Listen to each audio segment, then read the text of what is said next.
আজকের খুতবায় আমি নিজের উপর কঠিন এক দায়িত্ব অর্পণ করেছি। এমন একটি বিষয় নিয়ে কথা বলতে যাচ্ছি যা পরিষ্কারভাবে কিছু মানুষকে ক্ষুব্ধ করবে। শুরুতে আমি কয়েকটি মন্তব্য করতে চাই যে বিষয়ে আমি সহ সকল মুসলিমের পরিষ্কার ধারণা থাকা জরুরি এবং আমাদের নিজেদেরকে বারবার এই কথাগুলো মনে করিয়ে দেওয়া উচিত। আমরা মুসলিম হওয়ার জন্য দুঃখিত নই। আল্লাহ তার বইতে যা কিছু অবতীর্ণ করেছেন আমরা তার কোনো কিছুর জন্যই ক্ষমা চাইব না, অথবা রাসূল সাল্লাল্লাহু আলাইহি সাল্লামের সুন্নায় যা নির্দেশনা রয়েছে তার জন্য ক্ষমা চাইব না। আমরা কারো কাছে ব্যাখ্যা করার জন্য দায়বদ্ধ নই। আমাদেরকে বিব্রত বা লজ্জিত হতে হবে না। তোমাদের ধর্মগ্রন্থে অমুক অমুক কথা বলা হয়েছে, কিভাবে তুমি এটা বিশ্বাস করতে পারো? তোমাদের নবী অমুক অমুক কথা বলেছেন, কিভাবে তুমি এটা বিশ্বাস করতে পারো? তুমি কিভাবে এর সাথে একমত হতে পারো? কিছু মানুষ আমাদেরকে সর্বদা এমন পজিশনে ফেলতে চাইবে। তখন আমাদের মনে হবে এর একটা জবাব দেওয়া দরকার। কোনো কোনো সময় আমরা উত্তর জানি না। মাঝে মাঝে আমরা আমাদের রাসূল সাল্লাল্লাহু আলাইহি সাল্লাম সম্পর্কে বিভিন্ন কথা শুনে থাকবো, বা কোরআন থেকে বিভিন্ন উদ্ধৃতি তুলে এনে কেউ আপনাকে বলবে এই কথাগুলো তো খুবই বর্বর শোনায়, এই কথাগুলো হিংস্র শোনায়, এই কথাগুলো অমানবিক বা অন্যায্য শোনায়। কিভাবে তুমি এর সাথে একমত হতে পারো? তোমরা কি আসলে এমন জিনিস বিশ্বাস করো? তোমরা কি মনে করো এগুলো ঠিক আছে? প্রথমবার এমন কথা শুনলে আপনি হতচকিত হয়ে বলবেন, না, আমরা আসলে এর সাথে একমত নই। আপনি কিছুটা পেছনে সরে আসেন। তখন এটা বললে কোনো সমস্যা নেই যে আমি আসলে এই বিষয়টা ভালোভাবে বুঝি না। কিন্তু এভাবে বলা যাবে না যে কোরআন সুন্নায় যদি অমুক কথা আসলেই থেকে থাকে আমি এর সাথে একমত নই, কারণ আমরা দ্বিমত পোষণ করি না। এই বইয়ের সবকিছু, আল্লাহর অবতীর্ণ সবকিছু, আমরা যে শুধু সবকিছু বিশ্বাস করি তাই নয়। যদিও কেউ কেউ অস্বস্তি অনুভব করে, প্রথমত এরকম অস্বস্তি অনুভব করার কোনো সুযোগ নেই। সুম্মা লা ইয়াজিদু ফি আনফুসিহিম হারাজাম মিম্মা কাদাইত। তাদের অন্তরে যেন কিছুমাত্র কুণ্ঠাবোধ না থাকে তোমার যে কোনো সিদ্ধান্তের ব্যাপারে। ইসলামের অনুসারী হিসেবে আমরা এমনই। এটাই আমাদেরকে মুসলিম বানায়। আমাদের যে শুধু অস্বস্তি থাকে না তাই নয়, বরং আমরা আল্লাহর নিকট আনন্দিত। তিনি যত কিছু অবতীর্ণ করেছেন তার সবকিছুর জন্য। এই বই আমাদের জন্য অস্বস্তির কারণ নয়, এই বই আমাদের জন্য আনন্দের উৎস। ফাবিযালিকা ফালিয়াফরাহু হুয়া খায়রুম মিম্মা ইয়াজমাউন। কোরআনের জন্য তার আনন্দিত হোক। কোরআনের প্রতিটি আয়াত এটা আমার ঈমানের অংশ, আপনার ঈমানের অংশ। কোরআনের প্রতিটি আয়াতের জন্য আমরা দারুণভাবে প্রফুল্ল হওয়া উচিত, যার পরনে আনন্দিত। এই বইয়ে বিশ্বাস স্থাপন করার কারণে আমি গর্বিত। এর প্রতিটি আয়াতের উপর আমার আত্মবিশ্বাস রয়েছে। এটা একটা সমস্যা যখন আমি আর আপনি চিন্তা করতে শুরু করি আল্লাহ কোরআনে কিছু কথা বলেছেন, জানি আমাদের সতর্ক থাকা উচিত। আমি কিভাবে এটা অন্যদের কাছে ব্যাখ্যা করব? ভাই, কোনো অমুসলিম যদি প্রশ্ন করে আমি সমস্যায় পড়ে যাব। আমরা গর্তে লুকিয়ে যাই। বিষয়টা আমার আপনার জন্য খুবই লজ্জার যে আমরা জানি না আল্লাহর বইতে কি বলা আছে। আর যখন আমরা জানি না আল্লাহর বইতে কি বলা আছে তখন আমরা তার ব্যাখ্যা করার চেষ্টা করি না। সর্বপ্রথম এই বিষয়টি আমি আপনাদের দৃষ্টিগোচর করতে চেয়েছিলাম আজকের আলোচ্য বিষয় ঝাঁপিয়ে পড়ার পূর্বে। দ্বিতীয় যে বিষয়টির প্রতি আমি আপনাদের মনোযোগ আকর্ষণ করতে চাই, এই বইটি শুধু হেদায়েতের বই নয়, এটি স্বাভাবিক মানব প্রকৃতির বই বটে, ফিতরাতের বই। আল্লাহ এই বইটি মানবজাতির উপকারার্থে নাজিল করেছেন। মূলত এমনকি জিনেরাও এই কিতাব থেকে উপকৃত হতে পারে। আর তিনি যেহেতু এই বই অবতীর্ণ করেছেন, তিনি একেবারে ভালো করেই জানেন কার কাছে এই বই পাঠানো হচ্ছে, যাদেরকে তিনি নিজেই সৃষ্টি করেছেন। আলা ইয়ালামু মান খালাক। যিনি সৃষ্টি করেছেন তিনি কি জানেন না? আল্লাহ আমাকে আপনাকে কোনো নির্দেশনা দিবেন না আমরা আসলে কে তা জানার পূর্বে। আর আমরা নিজেদের সম্পর্কে যতটুকু জানি তিনি তার চেয়েও বেশি জানেন। জানেন, কেউ কোনো উপদেশ দিলে আপনি হয়তো বলে ওঠেন উনি যদি আমার অবস্থা ভালোভাবে জানতেন তাহলে হয়তো ভিন্ন রকম উপদেশ দিতেন। কখনো কখনো আপনার খুব ব্যস্ত সময়ে আপনার বস হয়তো কিছু করতে বলে, তখন মনে মনে ভাবেন এই মুহূর্তে আমার হাতে অন্য অনেক কাজ আছে, উনি সেগুলো সম্পর্কে জানেন না। যদি উনি আমার অবস্থা পুরোপুরি জেনে ইনস্ট্রাকশন দিতেন তাহলে হয়তো তার ইচ্ছের পরিবর্তন ঘটতো, তার সাথে আমার আপোষ করার একটা সুযোগ তৈরি হতো। কেউ জানে না আপনি কিসের মধ্য দিয়ে যাচ্ছেন, জীবন কিভাবে কাটছে, পরিস্থিতি কেমন যাচ্ছে, কেমন সামর্থ্য আছে আপনার। আল্লাহর চেয়ে ভালো কেউ জানে না। আর সে আল্লাহ আপনাকে আমাকে কোরআনের এই নির্দেশনাগুলো দান করছেন। সুতরাং তিনি যথাযথভাবেই জানেন তিনি কার সাথে কথা বলছেন এবং কি বলতে হবে। এই নির্দেশনাগুলো সমগ্র মানব জাতির জন্য যথাযথ এবং নিখুঁত। এটা আমার বিশ্বাসের অংশ। আমার এভাবে চিন্তা করা যে আল্লাহ এমন কিছু বলবেন যাতে আমার নিজের কোনো উপকার নেই, এমন চিন্তা আমার বিশ্বাসের বিপরীত। আল্লাহ কখনোই আমাকে আপনাকে কিছু করতে বলবেন না যদি না তাতে আমাদের জন্য উপকার থাকে। এই বইটি আমাদের জন্য আল্লাহর এক বিশাল অনুগ্রহ, আল্লাহর নিকট থেকে আমাদের জন্য রহমা। এজন্যই তিনি বলছেন আর রহমান ও আল্লামাল কুরআন। আল্লাহর সকল নামের মধ্যে এই নামটি কোরআন শেখানোর সাথে যুক্ত করা হয়েছে। তিনি বলতে পারতেন আল আজিজ আল্লামাল কুরআন, কর্তৃত্বশালী কোরআন শিখিয়েছেন, যেন আমরা কোরআনকে নিজেদের উপর কর্তৃত্বশালী একটি বই হিসেবে গ্রহণ করি।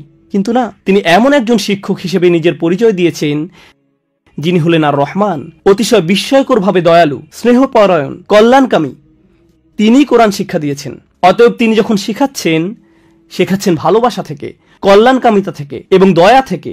তাই বাহ্যিক দৃষ্টিকোণ থেকে কোনো বিধানকে বেশ কঠোর মনে হলেও বস্তুত এটাও আমাদের জন্য একটা রহমা। এই ব্যাপারগুলো মনের মাঝে গেঁথে নেওয়ার পর আজকে আপনাদের সাথে আমি যা শেয়ার করতে চাই তা হলো আহকাম তথা আল্লাহর বিধানগুলো, আল্লাহর শাসন পদ্ধতিগুলো, আল্লাহর আদেশ নিষেধগুলো। যখন আমরা এগুলো সম্পর্কে ভালোভাবে না জানি তখন এগুলোকে কঠোর মনে হতে পারে। যখন এই বিধিবিধানগুলো ভালোভাবে জানবেন আর এই নিয়ে তো শেখার চেষ্টা করবেন না যে আপনি এগুলো আরেকজনকে ভালোভাবে বোঝাতে চান, আপনি এগুলো শিখবেন নিজের জন্য, ওইটা ভুল নিয়ত কোনো কিছু শেখার জন্য। তা এই জন্য নয় যে আপনার অমুসলিম কলিগকে ব্যাপারটা ভালো করে বোঝাতে পারেন। প্রথমত তাদের নিকট আমাদের ধর্মের সবকিছুর যৌক্তিক ব্যাখ্যা দাঁড় করাতে আমরা বাধ্য নই। আমরা ব্যাপারগুলো নিজেরা নিজেদের জন্য ভালোভাবে বুঝতে চাই, কারণ আল্লাহর কিতাবকে আরো ভালোভাবে বুঝতে আমি নিজেই নিজের কাছে বাধ্য। যখন এই কাজটি আগে সম্পন্ন করব তখন স্বাভাবিকভাবেই আমাদের অন্তরে এমন একটা বাসনা তৈরি হবে যে আমরা এর কল্যাণ অন্যদের সাথে শেয়ার করতে চাইব। যদি শুধু এই একটি কারণ ইসলাম শিখতে চান, মানুষের কাছে প্রচার প্রসার, এতে সমস্যা আছে। এটা ইসলাম শেখার কারণ হতে পারে না, যেন অমুসলিম বন্ধুদের কাছে আপনার লজ্জায় পড়তে না হয়, এটা কারণ হতে পারে না। এখন আলোচ্য বিষয় আবার ফিরে আসছি। আল্লাহ আজ্জা জাল্লার নাজিলকৃত আহকামগুলো, শাসন পদ্ধতিগুলো, আইনগুলো ও নির্দেশনাগুলো সরাসরি মানব প্রকৃতির কাছে আবেদন জানায়। কারণ আল্লাহ জানেন তিনি কাকে সৃষ্টি করেছেন এবং কার প্রতি নির্দেশনাগুলো জারি করছেন। তাই আমরা যখন আল্লাহর বিধানগুলো বুঝতে পারি, আল কোরআনের অভিমতে সেগুলো তখন আমাদের প্রকৃতির সাথে মিলে যায়। আপনার ভেতরে কিছু একটা আছে, একটা চেতনা আপনার ভিতরে আল্লাহ সৃষ্টি করেছেন। আপনার ভিতরে যে ফিতরাত আল্লাহ রেখে দিয়েছেন, যখন আল্লাহর বিধানগুলো বুঝতে পারেন অস্বস্তি লাগার কথা ভুলে যান। আপনি তখন বলে উঠবেন, এটা তো পুরোপুরি যৌক্তিক, ব্যাপারটি কি অসাধারণ প্রজ্ঞাময়, কি অসাধারণ সুন্দর। কিন্তু আমরা যদি এইরকম উপসংহারে পৌঁছাতে সক্ষম না হই, সম্ভবত এখন আমরা যথেষ্ট চিন্তাভাবনা করিনি আল্লাহর আহকামগুলো নিয়ে, বিধিবিধানগুলো নিয়ে, শাসন পদ্ধতিগুলো নিয়ে। অন্যদিকে সম্ভবত আমাদের অন্তরে ময়লা জমা হয়ে গেছে। আল্লাহ আজ্জা জাল্লাহ আমাদেরকে উভয়টি দান করুন, আল্লাহর বইয়ের ভালো বুঝ এবং পরিশুদ্ধ অন্তর। তো আল কোরআনের রাজনৈতিকভাবে সবচেয়ে অশুদ্ধ আলোচনার একটি হলো নারী পুরুষের ব্যভিচারের শাস্তি। সে শাস্তিটা হলো তাদেরকে বেত্রাঘাত করো, ফাজরিদু কুল্লা ওয়াহিদিম মিনহুমা মিআতা জালদাহ, তাদেরকে কষাঘাত করো বা চাবুক দিয়ে পেটাও 100 বার। তো খ্রিস্টানরা যখন ব্যঙ্গ করে বলে ব্যভিচারী এবং ব্যভিচারিণীকে কোরআন 100 বার চাবুক দিয়ে পেটাতে বলেছে, কিরকম এক বর্বর আইন এটা, তখন আমরা ভেবাচাকা খেয়ে যাই। না না, এখন আসলে আধুনিক যুগ, সমাজের এই অবস্থা এখন ভিন্ন, এতে সমস্যা নেই, যুগ পাল্টে গেছে। কি, একটু থামুন, আল্লাহর এই বই কালজয়ী। আল্লাহ কি বলেছেন তা আগে ভালো করে বুঝুন, অন্যের কাছে এটা ব্যাখ্যা করার পূর্বে। ইবনে আশুর রাহিমাহুল্লাহ আজ-জানিয়া জানিয়াত শব্দদ্বয়ের উপর মন্তব্য করতে গিয়ে বলেন, যেটা আয়াতের শুরুতে এসেছে, যেহেতু এটা ইসেম বা নাউন হিসাবে ব্যবহৃত হয়েছে, এটা ইঙ্গিত করে যে এই বিধান ওই সমস্ত মানুষদের জন্য যারা সব সময় বারবার ব্যভিচার করতে থাকে। এখানে পতিতাদের সম্পর্কে বলা হয়েছে, যারা অবৈধ দেহ ব্যবসার সাথে জড়িত, এখানে তাদের সম্পর্কে বলা হয়েছে। সবার আগেকার যুগে আলেমরা এটা নিয়ে বিশদ আলোচনা করেছেন, এটা তো আর এখন অবতীর্ণ হয়নি। প্রাচীনকালে বড় বড় আলেমরা এই আয়াতের প্রসঙ্গ নিয়ে বিস্তারিত আলোচনা করেছেন, এখানে কাদের সম্পর্কে বলা হচ্ছে। আর এটা মদিনার অন্যতম একটা বড় সমস্যা ছিল রাসূলের আগমনের পূর্বে সাল্লাল্লাহু আলাইহি ওয়াসাল্লাম। এখন রাসূল সাল্লাল্লাহু আলাইহি ওয়াসাল্লাম মদিনাতে এসেছেন, তবুও সমস্যাটি চলতে থাকলো। তাই কোরআনকে এই শহরে আগে থেকে চলে আসা একটি সমস্যা নিয়ে মন্তব্য করতে হয়। সমস্যাটা এতটাই প্রকট ছিল যে এই অংশটা গুরুত্বপূর্ণ। আমার মনে হয় এখানে উপস্থিত সবাই জেনে থাকবেন যে 4 জন সাক্ষী উপস্থিত করা ছাড়া ব্যভিচারের শাস্তি দেওয়া যায় না। আপনারা সবাই এটা শুনে থাকবেন হয়তো, 4 জন সাক্ষী থাকতেই হবে। এখন মাথায় সামান্যতম বুদ্ধি আছে এমন যে কোনো মানুষ এটা বুঝবে যে 4 জন ব্যক্তি সামনে রেখে কেউ কখনো এমন কাজ করে না। 4 জন সাক্ষীর সামনে কেউ এ কাজ কখনো করবে না। 4 জন সাক্ষী থাকার একমাত্র সম্ভাব্য ক্ষেত্র হলো আপনি যদি রাস্তাঘাটে জনসম্মুখে এই অপকর্ম করেন। আধুনিক আইনের ভাষায় যাকে বলে জনসম্মুখে অশ্লীল কার্যকলাপ। অনেক দেশে এই ধরনের আইন রয়েছে, জনসম্মুখে অশ্লীল কার্যকলাপ প্রতিরোধী আইন রয়েছে। প্রকৃতপক্ষে এ ধরনের কিছু যদি এখনকার রাস্তায় ঘটে, টেক্সাসের আইন রয়েছে এদেরকে গ্রেফতার করার এবং শাস্তি দেওয়ার। এখানে অপকর্ম যদি বিমানে ঘটে, তখন আইন রয়েছে কয়েক বছর জেলে কাটাতে হবে। অতএব এটা ইসলাম কর্তৃক নতুন কিছু প্রবর্তন নয়, এমন নয় যে ইসলাম এটা নতুনভাবে এনেছে। আগে কেউ কখনো এমন আইনের কথা শোনেনি। বস্তুত এই পৃথিবীর সকল সভ্য জাতির জনসম্মুখে অশ্লীল কার্যকলাপ প্রতিরোধে আইন রয়েছে, তাদের আছে। আর তাই কোরআনেরও আছে, কারণ কোরআন একটি নতুন সভ্যতার উন্মেষ ঘটাতে যাচ্ছে, ইমানদারদের নিয়ে একটি নবসভ্যতার জাগরণ ঘটাতে যাচ্ছে। আর জনসম্মুখে অশ্লীল কার্যকলাপ ছোট কোনো অপরাধ নয়, কারণ এমন অপকর্ম যদি সবার সামনে রাস্তাঘাটে ঘটতে থাকে, যেখানে 4 জন ব্যক্তি পাশ দিয়ে হেঁটে যাওয়ার সময় অনায়াসে দেখতে পায়, তখন বাচ্চারা পাশ দিয়ে হেঁটে যেতে পারে, নির্দোষ শিশু কিশোররা হেঁটে যেতে পারে, যারা জীবনে কখনো এমন চিত্রের মুখোমুখি হয়নি। আর এটা মানসিকভাবে তাদের চরম ক্ষতি সাধন করতে পারে, এমন একটি ভিত্তি নষ্ট করে দিবে পারিবারিক জীবন ব্যবস্থার, যেটা একেবারে মূলে অবস্থান। এটা মানুষের মাথা নষ্ট করে দিবে। এমন কিছু যা গোপন থাকার কথা, আপনি যদি তাকে সর্বসাধারণের সামনে উন্মুক্ত করে দেন, তখন এটা মানুষকে নষ্ট করে ফেলে, তাদের চিন্তাভাবনা দূষিত করে দেয়। চলুন কিছুটা পেছনে সরে এসে একটা বিষয় বোঝার চেষ্টা করি। আমরা এমন এক কঠিন সময় বাস করছি, জেনার জন্য 4 জন সাক্ষীর কথা ভুলে যান। আপনি এখন 4 মিলিয়ন সাক্ষীও জোগাড় করতে পারবেন, কারণ পর্নোগ্রাফি ইন্ডাস্ট্রি, নোংরামের ইন্ডাস্ট্রি ব্যভিচার বিক্রি করে, বিলিয়ন বিলিয়ন ডলারের ব্যবসা করে। ইন্টারনেট মার্কেটিয়াররা বাঁশের লাঠি থেকে শুরু করে তোয়ালে পর্যন্ত যে কোনো কিছু বিক্রি করতে পারে। জানেন সবচেয়ে সফল ইন্টারনেট প্রোডাক্ট কি? পর্নোগ্রাফি ইন্ডাস্ট্রির প্রোডাক্ট। ইন্টারনেট মার্কেটিংয়ে তারাই লিডার। যদি ইন্টারনেট মার্কেটিংয়ের কোনো সেমিনারে যোগ দেন, দেখবেন ইন্ডাস্ট্রিতে সবচেয়ে সফল ব্যক্তি, নিজের বিনিয়োগ থেকে যে সবচেয়ে বেশি উপার্জন করে, সে হলো ওই ব্যক্তি যে অনলাইনে জেনা ব্যভিচার বিক্রি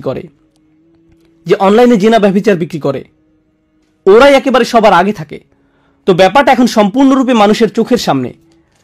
আর ব্যাপারটা যখন এতটাই জনসম্মুখে বর্তমান, কল্পনা করতে পারেন কি পরিমাণ ক্ষতি সাধন করে মানুষের মন মানসিকতায় যারা এগুলো দেখে, কি পরিমাণ ক্ষতি এটা ইতিমধ্যে করে ফেলেছে। কত লক্ষ কোটি শিশুরা মানসিকভাবে ক্ষতিগ্রস্ত হয়েছে, কত কিশোর কিশোরীর মন মানসিকতা নষ্ট করে দিয়েছে অসভ্যতা, কত শত বিবাহ ধ্বংস হয়ে যাচ্ছে এই নোংরা চিত্রগুলো জনসম্মুখে ভেসে বেড়ানোর কারণে। এই অসভ্য চিত্রগুলো চোখের সামনে না এসে পড়াটা এখন কতটা প্রায় অসম্ভব হয়ে দাঁড়িয়েছে, যত চেষ্টাই আপনি করেন না কেন। কারণ অগণিত অর্থ ব্যয় করা হচ্ছে এটা নিশ্চিত করার জন্য যে আপনি যেন এরকম কিছু একটা দেখতে বাধ্য হন। তাই কোরআন এসে বলেছে এটা খুবই সংকটজনক এক সমস্যা, যার রয়েছে খুবই ক্ষতিকর এবং ধ্বংসাত্মক প্রভাব। মানুষের বুদ্ধিতে জট পেকে যাবে, এগুলো তাদের চিন্তা ভাবনাগুলো গুলিয়ে ফেলবে, মাথা নষ্ট করে দিবে। তাদের দ্বারা এমন সব অপরাধ সংঘটিত হবে যা এমনকি বুঝেও আসবে না। মার্কিন যুক্তরাষ্ট্রে কি পরিমাণ জঘন্য অপরাধ সংঘটিত হয় শিশুদের বিরুদ্ধে, কি পরিমাণ যৌন নির্যাতনমূলক অপরাধ সংঘটিত হয়, প্রতি মিনিট পর পর পুলিশের কাছে কি পরিমাণ রিপোর্ট আসে। এমন ধরনের অপরাধ ঘটতে থাকে যখন আপনি বারবার এসব জঘন্য চিত্রের মুখোমুখি হন। এরপর এটা সমাজের স্বাভাবিক চিত্র হয়ে দাঁড়ায়। তাই কোরআন এগিয়ে এসে বলে, না, কেউ যদি জনসম্মুখে এমন নির্লজ্জ অপরাধ করে বসে, তখন তোমাদেরকে অবশ্যই তাকে শাস্তি দিতে হবে। চলুন এখন শাস্তি নিয়ে কথা বলি। তাদেরকে হত্যা করতে বলা হয়নি, তাদেরকে চাবুক পেটা করতে বলা হয়েছে 100 বার। আর যখন 100 বার চাবুক পেটা করা হয়, আল্লাহ আজ্জা জাল্লা শুধু বলেননি চাবুক পেটা করো, এতেই সমস্যা শেষ। ইসলামী আইনবিদেরা, এই দিনের বড় বড় আলেমেরা, সাহাবারা সুদীর্ঘ আলাপ আলোচনা করতেন কিভাবে এই মানুষগুলোর সমস্যার সমাধান করা যায়। প্রসঙ্গত এই ধরনের মানুষদের শাস্তির কথা আল্লাহ শুধু কোরআনের এই এক জায়গায় বলেননি, সূরাতুন নূরের আগে আরো আয়াত এসেছে। সূরাতুন নূরের বেশ পূর্বে সূরাতুন নিসায় এসেছে, আল্লাযানি ইয়াতিয়ানিহা মিনকুম ফাআযুহুমা, আর তোমাদের মধ্যে থেকে যে 2 জন অপকর্ম করবে। কোন লোক ইসলাম গ্রহণ করলো সে সময়ের মদিনাতে, সে ইসলাম গ্রহণ করলো, বা কোনো মেয়ে ইসলাম গ্রহণ করলো, কিন্তু ইসলাম গ্রহণ করার পূর্বে তারা বয়ফ্রেন্ড গার্লফ্রেন্ড ছিল, তারা বিবাহ বন্ধনে আবদ্ধ ছিল না। বিয়ে ছাড়া যে এমন সম্পর্ক স্থাপন করা যাবে না তা তারা জানতো না, কারণ তারা মুসলিম ছিল না। এখন হঠাৎ করে তারা ইসলাম গ্রহণ করে ফেললো। শাহাদা গ্রহণ করার পর 1 রাতের মধ্যেই তারা বিশাল ধার্মিক হয়ে গেছেন। ব্যাপারটা এমন নয়, তারাও মানুষ ছিলেন, তারা ধীরে ধীরে ধার্মিক হয়ে উঠছেন। যেমন আল্লাহ নিজেই বলছেন, লাতার কাবুন্না তবাকান আন তবাক, তোমরা অল্প অল্প করে নিজেদের উন্নত করে তুলবে। তাই আল্লাহ এমন ধরনের দৃশ্যপটের কথা আলোচনা করেছেন।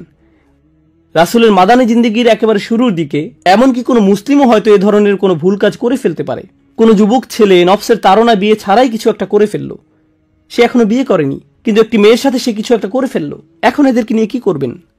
কোরআনের আয়াত অবতীর্ণ হলো, যা এই আয়াতগুলো দ্বারা মানসুখ হয়ে গেছে অনেক আলেমের অভিমতে। তাদের জন্য কোন ধরনের শাস্তি নির্ধারণ করা হয়েছিল? আল্লাযানি ইয়াতিয়ানিহা মিনকুম, আর তোমাদের মধ্যে থেকে যে 2 জন অপকর্ম করবে, ফাআযুহুমা, তাদেরকে শাস্তি প্রদান করো। কিভাবে শাস্তি দিতে হবে তা আল্লাহ বলেননি, তিনি শুধু বলেছেন তাদেরকে শাস্তি প্রদান করো। তো সাহাবারা এটা নিয়ে দীর্ঘ আলোচনায় লিপ্ত হতেন। ইবনে আব্বাস রাদিয়াল্লাহু তাআলা আনহু এবং কয়েকজন সাহাবা বলতেন, আল্লাহ হয়তো এখানে তাদেরকে বকাঝকা করার কথা বলছেন, তাদেরকে ডেকে এনে ধমক দিয়ে বলো কিভাবে তোমরা এমন কাজ করতে পারলে। অন্য কেউ বলতেন, আমাদের উচিত একটি লাঠি দিয়ে তাদের পায়ের নিম্নাংশে পেটানো 10 বারের মতো। তখন এটাই হবে তাদেরকে কষ্ট দেওয়া। তাদেরকে চাবুক পেটা বা কাটা ছেঁড়ার কথা কেউ কখনো চিন্তাই করেনি। উল্টো করে ঝুলিয়ে রাখা বা পাথর মারার কথাও কেউ চিন্তা করেনি। না না না, তখন এই ধরনের কোনো বিধান আসেনি। তারা যুবক বয়সের তাড়নায় একটি ভুল করে ফেলেছে, ব্যাপারটাকে সহজভাবে গ্রহণ করুন। তারা মাত্র কিছুদিন হলো ইসলাম গ্রহণ করেছে, ভুল কাজটা ঘটে গেছে, ঠিক আছে, তাদেরকে তিরস্কার করতে হবে। প্রসঙ্গত এটা কোরআনেরই বিধান, ফাইন তাবা ওয়া আসলাহা ফাআরিদু আনহুমা। অতঃপর যদি তারা তওবা করে এবং বলে যে আমরা আর কখনো এমন কাজ করব না, বা যদি তাদের বিয়ে হয়ে যায় তবে তাদেরকে ছেড়ে দাও। এটা নিয়ে আর বাড়াবাড়ি করতে যেও না। ফাআরিদু আনহুমা, তাদেরকে উপেক্ষা করো, তাদের ব্যাপারে নিবৃত্ত হও। ইন্নাল্লাহা কানা তাওয়াবার রহিমা, নিশ্চয়ই আল্লাহ অতিশয় তওবা কবুলকারী, পরম দয়ালু। তাদেরকে স্বাভাবিক জীবনযাপন করতে আর বাধা দিও না। তারা বড় একটি ভুল করেছে, কিন্তু এখন তাদেরকে অন্য সবার মতো স্বাভাবিকভাবে চলতে দাও। তাদেরকে আর অপমানিত করো না, যা করার তা ইতিমধ্যে করেছো। পরবর্তীতে যখন শাস্তির আয়াত অবতীর্ণ হয়, এমনকি তখনও 4 জন সাক্ষীর প্রয়োজন ছিল, তো পরবর্তীতে আরো কঠোর বিধান অবতীর্ণ হয়। যদি এর পরেও কিছু ঘটে, চাবুক পেটা করতে হবে, কষাঘাত করতে হবে। কিভাবে তা করা হবে? হয়তো ভাবছেন চামড়ার তৈরি বিশাল এক চাবুক নিয়ে খটাস খটাস আঘাত করা হবে, ফলে মানুষটার পিঠ থেকে চামড়া ছিঁড়ে রক্ত বের হবে। এরকম কষাঘাত চলবে 100 বার। 10 বারের মাথায় হয়তো লোকটা মরেই যাবে। না না না, একটু থামুন। ইসলামী আইনবিদগণ এটা নিয়ে ব্যাপক আলোচনা করেছেন। তারা বলেছেন অতি গরম কোনো দিনে চাবুক মারা যাবে না, বা অতি শীতের দিনেও নয়, কারণ চামড়া তখন বেশি স্পর্শকাতর থাকে। রোদের মধ্যে দাঁড় করিয়েও নয়, কারণ আল্লাহ তাদেরকে এমন শাস্তি দেওয়ার ইচ্ছা করেননি। যে ব্যক্তি চাবুক পেটা করবে তার বগল যেন দৃষ্টিগোচর না হয়, সে যেন এভাবে পূর্ণ শক্তিতে না পেটায়। কারণ আমরা মনে করি শাস্তি যেহেতু দিতে হবে, তাই বিশাল দেহের অধিকারী মানবরূপী কোনো দানবকে নিয়ে আসতে হবে, সে কঠোরভাবে পেটাতে পারবে। না না, মূল উদ্দেশ্য এটা নয়। বস্তুত এ শাস্তি অনেকটাই আনুষ্ঠানিকতা মাত্র। ইসলামের ইতিহাসে এ শাস্তি বাস্তবায়িত হয়েছিল মাত্র, প্রসঙ্গত ইসলাম মহাদেশের পর মহাদেশ জুড়ে ছড়িয়ে পড়েছিল। আপনারা জানেন সেটা। গত 1400-1500 বছর যাবৎ কোটি কোটি মানুষ ইসলামের ছায়াতলে আশ্রয় গ্রহণ করেছিল। গোটা সময়টা জুড়ে সম্ভবত 3-4 বারের এমন ঘটনা ঘটার রেকর্ড পাওয়া যায়, আর শাস্তি কার্যকর করার মতো একটা উপলক্ষও তৈরি হয়নি। এটা ইসলামের ইতিহাস, মহাদেশের পর মহাদেশ জুড়ে। কিন্তু যদি কখনো শাস্তি দেওয়ার মতো উপলক্ষ তৈরি হয়, মনে রেখো চাবুক মারার সময় বগল যেন দৃষ্টিগোচর না হয়। শরীরের কোনো জায়গায় আঘাত করলে যদি তা প্রাণঘাতী হয়ে যাবার সম্ভাবনা দেখা দেয়, সেখানে আঘাত করো না। যদি আঘাতের ফলে শরীরের কোনো অংশ ফেটে যায়, দ্বিতীয়বার সেখানে আঘাত করো না। মুখে আঘাত করো না, স্পর্শকাতর কোনো স্থানে আঘাত করো না। এভাবে পুঙ্খানুপুঙ্খ নির্দেশ দেওয়া হয়েছে। কিন্তু এটা আসলে আমার খুতবার মূল বিষয়বস্তু নয়। এই শাস্তি ব্যাখ্যা করার জন্য আজকের খুতবার অবতারণা করা হয়নি। ব্যাপারটা হলো আল্লাহ সিদ্ধান্ত নিয়েছেন জনসম্মুখে অশ্লীল কার্যকলাপ বড় ধরনের অপরাধ, কারণ এটা সমাজ নষ্ট করে ফেলে, তাই এর জন্য শাস্তি দিতে হবে। এখানে মূলনীতি হলো বিভিন্ন ধরনের পাপ রয়েছে, কিন্তু আপনি যদি এমন ধরনের পাপে নিমজ্জিত হন যা সমাজ নষ্ট করে ফেলে, তাহলে এই দুনিয়াতেই আপনাকে এর জন্য শাস্তি পেতে হবে। আপনি এমন অনেক পাপ করি যা শুধু আমাদের নিজেদের ক্ষতি করে। এতে শুধু আমরা ব্যক্তিগতভাবে ক্ষতিগ্রস্ত হই, আর এর জন্য কিয়ামতের দিন আমাদেরকে আল্লাহর নিকট জবাব দিতে হবে। আমাদের সেজন্য এই পৃথিবীতে শাস্তি দেওয়া হয় না। শরীয়ত আপনার জন্য কোনো শাস্তি নির্ধারণ করে না এই দুনিয়াতে, কারণ ক্ষতিটা শুধু আপনার নিজের বা পরিবারের মধ্যে সীমাবদ্ধ এমন কিছু। কিন্তু আপনি যখন এমন কোনো অপরাধ করেন যা অন্যদের যন্ত্রণা দেয়, অন্যদের ক্ষতি করে, সমাজ নষ্ট করে ফেলে, তখন ইসলামে এর জন্য সামাজিক শাস্তির বিধান রয়েছে। আপনার সব কাজের জন্য আল্লাহ আপনাকে শাস্তি দিতে আগ্রহী নন। আমাদের ধর্ম এমন নয়। আপনি অন্য কিছুর সাথে তালগোল পাকিয়ে ফেলছেন। এখন যদি এই ব্যাপারটা ভালোভাবে বুঝতে সক্ষম হন, তাহলে আমার আজকের খুতবার একেবারে মূল বিষয়বস্তুটা শুনুন। যে বিষয়টা আমি বোঝাতে চাই, কতবার চাবুক পেটা করতে হবে? 100 বার। এরপর আল্লাহ আরেকটি অপরাধের কথা উল্লেখ করেন, যা প্রায় জেনার মতোই জঘন্য, প্রায় জেনার মতোই খারাপ, কারণ সে অপরাধের জন্য 80 বার চাবুক পেটা খেতে হবে। 80 বার। ব্যবহারিক দৃষ্টিকোণ থেকে বলতে গেলে কাউকে যদি 100 বার কষাঘাত করা হয় এবং অন্য একজনকে 80 বার, এর মাঝে আসলে তেমন কোনো পার্থক্য নেই। উভয় ক্ষেত্রেই ব্যাপারটা অপমানজনক, উভয় ক্ষেত্রেই বিব্রতকর। প্রসঙ্গত, আমি পূর্বের আয়াতের শেষাংশে উল্লেখ করিনি, যখন চাবুক পেটা করা হচ্ছে আল্লাহ বলেন ওয়ালিয়াশহাদ আযাবাহুমা তাইফাতুম মিনাল মুমিনিন, সবার আগে ওয়ালা তাখুযুকুম বিহিমা রাফাতুন ফি দীনিল্লাহ, আল্লাহর আইন কার্যকর করার ব্যাপারে তাদের প্রতি দয়া মায়া তোমাদেরকে যেন প্রভাবিত না করে। অন্য কথায়, এমনকি যে ব্যক্তি শাস্তি কার্যকর করে তারও খারাপ লাগে এবং বলে আমি এটা করতে চাই না। আর আল্লাহ বলছেন আমি জানি তুমি এটা করতে চাও না, কিন্তু তবু তোমাকে এটা করতে হবে। আল্লাহ তাকে কঠোর হতে বলছেন না, আল্লাহ তাকে বলছেন আমি স্বীকার করে নিচ্ছি তোমার পাপী মুসলিম ভাইয়ের জন্য তোমার দরদ রয়েছে। আমরা এই আয়াত থেকে শিখছি এমনকি যে মানুষেরা এমন জঘন্য কাজ করে জনসম্মুখে, এমনকি সেসব মুসলিম ভাই বোনদের জন্যও আমাদের মনে বেশি ভালোবাসা এবং রহমা রয়েছে যে আমরা এমনকি তাদেরকে শাস্তিও দিতে পারি না তাদের প্রতি রহমা এবং রফা অনুভব করা ছাড়া। কিছু মানুষ মনে করে আমি যেহেতু শরিয়া প্রতিষ্ঠা করতে যাচ্ছি, চাবুক পেটা করার জন্য আমার আর তর্স হইছে না, যাকে মারবো তাকে মারার মতো মারবো, এর মানেই হলো ইকামতুল হুদুদ। কোন কোরআন অধ্যয়ন করছো তুমি? অন্যদিকে আল্লাহ আজ্জা ওয়া জাল্লা তোমার নিকট বর্ণনা করছেন তোমার মুসলিম ভাই বোনের জন্য তোমার অন্তরে ইতোমধ্যেই অনুকম্পা রয়েছে, তোমাকে এখন সেটা ভুলে কঠিন কাজটা করতে হবে, কারণ তোমার একজন মুসলিম ভাইকে শাস্তি দিতে হবে। এই কথা বলার পর তিনি আরো বলেন একদল মুমিন যেন তাদের শাস্তি প্রত্যক্ষ করে, যে কোনো ধরনের ইমানদার নয়। আর রাসিখুনা ফিল ইলমি ওয়াল ঈমান, নিজেদের বিশ্বাসে যারা অত্যন্ত মজবুত। তিনি এভাবে বলেননি আল্লাযীনা আমানু, তিনি বলেছেন মুমিনিন। সুতরাং পরিপক্ক ইমানদারদের একটি দল যেন তাদের শাস্তি প্রত্যক্ষ করে। তাহলে পরিপক্ক ইমানদারেরা তথা ইবাদতকারীরা, আধ্যাত্মিক দিক থেকে পূর্ণতা প্রাপ্তরা, বয়স্ক মানুষেরা, প্রজ্ঞাবান মানুষেরা এই শাস্তি প্রত্যক্ষ করছে। কেন কেন তাদেরকে দেখতে হবে? এটা দেখার জন্য তো যুবক ছেলে মেয়েদের নিয়ে আসা উচিত। এই যে তোমরা ভুলেও এ কাজ করতে যেও না, করলে কেমন শাস্তি পেতে হবে দেখতে পাচ্ছ তো। কিন্তু আল্লাহ এটা বলেননি, আল্লাহ বলেছেন মুমিনদের নিয়ে এসো। ইবনে কাইয়িম সহ বড় বড় আলেমরা এই ব্যাপারটা নিয়ে মন্তব্য করেছেন, যে কারণে মুমিনদের নিয়ে আসা উচিত, যেন মুমিনরা এই শাস্তিপ্রাপ্ত ব্যক্তির জন্য দোয়া করতে থাকেন। কারণ সে তো এখনো মৃত্যুবরণ করেনি, এখনো সে জীবিত। আল্লাহ যদি তার জন্য জাহান্নাম নির্ধারণ করে ফেলতেন তাহলে তাকে আর নিঃশ্বাস নিতে দিতেন না। যতক্ষণ পর্যন্ত তার নিঃশ্বাস চালু আছে তার জন্য তওবার দরজা খোলা আছে। তার পাপের প্রায়শ্চিত্ত তো সে দুনিয়াতেই করে ফেলছে, এখন মানুষের দোয়া তার কাজে আসতে পারে। ইয়া আল্লাহ, তাকে ধৈর্য দান করুন, তাকে তাওবা দান করুন, তার তাওবা কবুল করে নিন, সে যেন সামনের দিনগুলোতে ভালোভাবে পার করতে পারে। আখিরাতে তাকে উত্তম পরিণতি দান করুন। যারা এই শাস্তি প্রত্যক্ষ করবে তারা ঠিক এভাবে দোয়া করবে। বিদ্রুপ করা দর্শনার্থীদের কাজ নয়, তাদের কাজ এটা নয়। কোরআনের শিক্ষা এমনই। তো এটা গেল 100টি বেত্রাঘাতের বিবরণ। কিন্তু কোন অপরাধের জন্য 80টি বেত্রাঘাত? আমার শরীরে কম্পন এসে গিয়েছিল যখন এটা পড়ছিলাম। আল্লাহর কসম, আমি কেঁপে উঠেছিলাম। ওয়াল্লাযীনা ইয়ারমুনাল মুহসানাত, যারা, আমি প্রথমে একটু খারাপভাবে অনুবাদ করছি, যারা ভদ্র মেয়েদের বিরুদ্ধে অপবাদ দেয়, যারা ভালো মেয়েদের প্রতি মিথ্যা অপবাদ আরোপ করে। এটা সর্বোত্তম অনুবাদ নয়, কিন্তু আপনারা কিছুটা ধারণা পাবেন যে আয়াতটি কি নিয়ে কথা বলছে। আচ্ছা, আল্লাহ কোন ধরনের ভাষা ব্যবহার করছেন তা বলছি। আল্লাহ বলেছেন যারা কিছু নিক্ষেপ করে, ইয়ারমুনা, যারা কিছু নিক্ষেপ করে এমন নারীদের বিরুদ্ধে যারা পরিবারের নিরাপত্তা বেষ্টনীতে রক্ষিত। মুহসানাত মানে ক্যাম্পের ভেতরের নারীরা, দুর্গের ভেতরের নারীরা। আল্লাহ পরিবারকে এক ধরনের প্রতিরক্ষা হিসেবে বর্ণনা করেছেন। তাই তারা মা হোক, মেয়ে হোক, কিংবা বোন হোক, স্ত্রী হোক, তারা সবাই মুহসানাত, সবাই সুরক্ষিত। এই সমস্ত নারীরা যারা একটি পরিবারের অংশ, কেউ যদি এদের প্রতি কিছু নিক্ষেপ করে, এখন এর মানে কি? কোরআন হলো আবলাগুল কালাম। আমি আমার খুতবার আরবি অংশে যেমন বলেছিলাম, সবচেয়ে নিখুঁত বক্তব্য। আল্লাহ বলতে পারতেন আল্লাযীনা ইয়াত্তাহিমুনাল মুহসানাত বিজ্জিনা, যারা নারীদের বিরুদ্ধে ব্যভিচারের অভিযোগ আরোপ করে।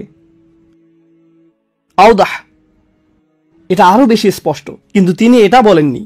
আল্লাহ আজ্জা ওয়া জাল্লা তার বক্তব্যে খুবই সুনির্দিষ্ট। মানুষ তো আর একজন নারীর কাছে গিয়ে বলবে না যে সে ব্যভিচার করেছে। তারা এভাবে কানাঘোষা করবে, ওই যে ওই মেয়েটা, আমার মনে হয় সেদিন আমি তাকে অমুক ছেলের সাথে দেখেছি। আমি জানি না তারা কি নিয়ে কথা বলেছিল। শুধু এতটুকুই, শুধু এতটুকু বললেই আপনি অপরাধী। জানেন মানুষ কি করে? সবচেয়ে জঘন্য কিছু বলার আগে আমি বলছি না যে সে, কিন্তু যখনই আপনি বলেন আমি বলছি না যে, তার মানে আপনি সবচেয়ে জঘন্য কিছু বলতে যাচ্ছেন। যদি কিছু না বলতেন কতই না ভালো হতো, কিন্তু আপনি বলছেন। আর মানুষ যখন এমনটা করে, বাজে মন্তব্য ছুড়ে দেয়, ওই যে ওই দুইটা, আমি জানি না ওদের ভিতরে কি হচ্ছে, ডাল মে কুছ কালা হ্যায়, কুছ চক্কর চল রাহা হ্যায়, কিছু একটা হচ্ছে। আমার মনে হয় আমি কিছু টেক্সট মেসেজ দেখেছি, আমি তাকে ফোনে কথা বলার সময় হাসতে দেখেছি। এই হাসার মানে কি? তারা এত কাছাকাছি দাঁড়িয়ে আছে কেন? অমুকটা কেন হচ্ছে, তমুকটা কেন হচ্ছে? শুধু এই মন্তব্যগুলো, এগুলোই যথেষ্ট ইয়ার মুন আল মুহসানাতের ভেতরে পড়ে যাওয়ার জন্য। কারণ আল্লাহ ভাষাটা খোলা রেখেছেন। আপনি হয়তো একেবারে স্পষ্টভাবে তাদের প্রতি অভিযোগ আরোপ করেননি, আপনি জাস্ট ওই দিকে কিছু কথা ছুড়ে দিয়েছেন, আর বাকিটা শয়তান এবং আপনার কল্পনার কাজ। কারণ আপনি যখন বলেন আমি কিছু বলছি না, কিন্তু ওই দুইটা, আমি জানি না, এরপর পরের জন বলবে আমি জানি না আপনি শুনছেন কিনা, কিন্তু জানেন আমি কি শুনছি? ওই দুইজন, আমার মনে হয় তারা দুইজন। এরপর ব্যাপারটা খারাপ থেকে আরো খারাপ হতে থাকে। সবাই বলছে কাউকে কিছু বলতে যেও না, কিন্তু সবাই এটা নিয়ে কথা বলছে, আর সবাই সবাইকে বলছে আর কাউকে বলবেন না। সবাই বলছে কাউকে কিছু বলতে যেও না। এরপর কি ঘটে? একটি সমগ্র পরিবারের মান মর্যাদা ধূলিসাৎ হয়ে যায়, একজন নারীর মর্যাদা ধ্বংস হয়ে যায়, যার বিরুদ্ধে আপনার কাছে কোনো প্রমাণ নেই, কিন্তু আমি তাদেরকে মার্কেটে দেখেছি। রিয়েলি? সুম্মা লাম ইয়াতি আরবাআতি শুহাদা। যদি আপনি কারো বিরুদ্ধে এমন অভিযোগ আরোপ করেন কিন্তু 4 জন সাক্ষী জোগাড় করতে পারেননি, অতঃপর তারা 4 জন সাক্ষী নিয়ে আসেনি। ইসলামী আইনবিদেরা আরো বর্ণনা করেছেন, সিনেমা হলে তাদের 2 জনকে একসাথে দেখার 4 জন সাক্ষী আনলে হবে না, বা শপিং মলে একসাথে ঘুরতে দেখলেও হবে না, অথবা একই দিকে যেতে দেখলেও হবে না। না না না না না, যদি 4 জন সাক্ষী তাদের চূড়ান্ত পাপ করতে না দেখে, তাদের নিজেদের চোখ দিয়ে, যদি এটা তারা না দেখে থাকে, তাহলে এই অভিযোগকারীদেরকেই 80 বার চাবুক পেটা করো। মানুষের মর্যাদা নিয়ে কোনো ধরনের চিন্তাভাবনা ছাড়াই বাজে মন্তব্য করার পরিণতি কি ভয়ঙ্কর তা বোঝার চেষ্টা করুন। বিশেষ করে একজন মুসলিম নারীর মর্যাদা, এর গম্ভীরতা বোঝার চেষ্টা করুন। জনসম্মুখে জিনাকারীদের শাস্তির পাশেই আল্লাহ এদের শাস্তির কথা উল্লেখ করেছেন। আমি এই কথাটির মাধ্যমে সমাপ্তি টানছি। আমি চাই আপনারা এটি নিয়ে চিন্তা ভাবনা করুন। আল্লাহ যখন জনসম্মুখে জিনাকারীদের বা ব্যভিচারীদের কথা বর্ণনা করছেন, এর শেষে কি আল্লাহ তাদের জন্য ক্ষমার দরজা খুলে দিচ্ছেন না? আল্লাহ তাদের সম্পর্কে বলছেন যে তাদের শাস্তি দিতে হবে, কিন্তু মুমিনরা ইতিমধ্যে তাদের জন্য অন্তরে দয়া অনুভব করে। মুমিনদের একটি দল যেন এটা পর্যবেক্ষণ করে এবং তাদের জন্য দোয়া করতে পারে, এটা এখানে ইঙ্গিত। কিন্তু যখন অভিযোগকারীদের কথা আসলো, যারা অন্যদের প্রতি অভিযোগ ছুড়ে দেয়, যারা অপবাদজনক মানহানিকর মন্তব্য ছুড়ে দেয়, বা বলে যে না আমরা তো আর অভিযোগ করছি না, তারা এমন কিছু বলে না, শুধু জিজ্ঞেস করে। আর এটা একটা ভালো কৌশল। আমি তো আর কিছু বলছি না, আমি শুধু জানতে চাইছি তোমার কি মনে হয় এই 2 জনের মধ্যে কিছু একটা ঘটে চলছে? শুধু এইটুকুই। প্রশ্ন করাটাও ছুড়ে দেওয়ার পর্যায়ে পড়ে যায় যখন শুধু এতটুকুন করেন। আল্লাহ এই মানুষদের সম্পর্কে কি বলেছেন? শুধু চাবুক পেটা নয়, তিনি আরো বলেন ওয়ালা তাকবালু লাহুম শাহাদাতান আবাদা, তোমরা আর কখনোই তাদের সাক্ষ্য গ্রহণ করো না। এই মানুষগুলোর কোনো সাক্ষ্য আর কোনোদিন গ্রহণ করে নিও না। ইয়া আল্লাহ, এটা তো আরো ভয়ঙ্কর শোনা যাচ্ছে। এটাই শেষ নয়, তদুপরি ওয়া উলাইকা হুমুল ফাসিকুন, আর এরাই হলো চূড়ান্ত নীতিভ্রষ্ট। আল্লাহ এই কথা এমনকি ব্যভিচারীদের সম্পর্কেও বলেননি, তিনি তাদের সম্পর্কে বলেননি, কিন্তু এদের সম্পর্কে বলেছেন ওয়া উলাইকা হুমুল ফাসিকুন। প্রশ্ন হলো কেন এদের চাবুক পেটা করা হচ্ছে? এটাই খুতবার শেষ কথা। কেন এদের চাবুক পেটা করা হচ্ছে? কারণ আপনি যখন এরকম মন্তব্য ছুড়ে দেন, আপনিও সমাজ নষ্ট করছেন। মনে আছে আমি যে বলেছিলাম আল্লাহ এই দুনিয়াতে শুধু এমন অপরাধের শাস্তি প্রদান করেন যা সমাজ নষ্ট করে ফেলে, যা অন্যদের ক্ষতি সাধন করে। আপনি যখন একজন মুসলিমের সম্মান নষ্ট করেন, মুসলিম পুরুষের বা মুসলিম নারীর, আপনি যখন তাদের মর্যাদা হানি করেন, এটা এই পৃথিবীতেই একটা শাস্তিযোগ্য অপরাধ, শুধু আখিরাতে নয়। খুবই সিরিয়াস একটা ব্যাপার। ইজ্জত, ইকরাম, আভিজাত্য, একজন মুসলিমের মান সম্মান আল্লাহর নিকট খুবই বড় একটা বিষয়। আল্লাহ এটাকে সুনির্দিষ্ট করে আলাদাভাবে উল্লেখ করেছেন। তিনি বলেন, ওয়ালিল্লাহিল ইজ্জাতু ওয়ালি রাসূলিহি ওয়াল মুমিনিন। সকল মর্যাদা তো আল্লাহর, তার রাসূলের ও মুমিনদের। আল্লাহ মুসলমানদের এটা দান করেছেন। আপনি আমি এটা কেড়ে নিতে পারবো না যা আল্লাহ দান করেছেন। এটা এমন কিছু যা আল্লাহ দান করেছেন, আমাদেরকে এটা রক্ষা করতে হবে। আমরা আমাদের জিহ্বা দিয়ে সবচেয়ে ধ্বংসাত্মক কিছু করে ফেলতে পারি। যখন সন্দেহ তৈরি হয় তখন শুধু আল্লাহর এই কথাগুলো স্মরণ রাখুন, ইজতানিবু কাসীরাম মিনাজ যন্নি ইন্না বা'দাজ যন্নি ইসমুন। তোমরা অধিক অনুমান করা থেকে দূরে থাকো, নিশ্চয়ই কোনো কোনো অনুমান তো পাপ। কোনো কোনো অনুমান খুব ভয়াবহ পাপে পরিণত হতে পারে। ধারণা করা থেকে দূরে থাকো। মানুষকে সন্দেহের ক্ষেত্রে সুবিধা দান করুন। আপনি ওই দুজনকে চিনেন না, তারা পরস্পরের হাত ধরে আছে এবং ওই দিকে হেঁটে যাচ্ছে। ওহ, নিশ্চয়ই তারা বিবাহিত, অথবা হয়তো তারা ভাই বোন। না না, আমার তো মনে হয় না। থামুন, বাদ দিন, অন্যদিকে চলে যান, ইস্তিগফার করুন। এখানে আপনার মাথা ঘামানোর দরকার নেই। একজন ব্যক্তির উপর ইসলামের সৌন্দর্যের একটি দিক হলো তার সাথে সম্পর্কিত নয় এমন কাজ সে বর্জন করে চলে। এখানে আপনার হস্তক্ষেপ করার দরকার নেই, এটা নিয়ে কথা বলবেন না। আমরা দোয়া করছি আল্লাহ আজ্জা ওয়া জাল্লা যেন আমাদের জিহ্বা রক্ষা করেন, অন্তর রক্ষা করেন, পরস্পরের ক্ষতি করা থেকে যেন আমাদের রক্ষা করেন। আল্লাহ আজ্জা ওয়া জাল্লা আমাদেরকে তাদের অন্তর্ভুক্ত করুন যারা অন্যদের মান সম্মান নিয়ে কথা বলার সময় সাবধান থাকে। আল্লাহ আজ্জা ওয়া জাল্লা আমাদেরকে তাদের অন্তর্ভুক্ত হওয়া থেকে রক্ষা করুন যারা শুধু অজুহাত দিয়ে বেড়ায় এবং অজুহাতের পেছনে লুকায়। আল্লাহ আজ্জা ওয়া জাল্লা আমাদেরকে নিজেদের ভুলগুলো ভুল হিসেবেই দেখার সামর্থ্য দান করুন।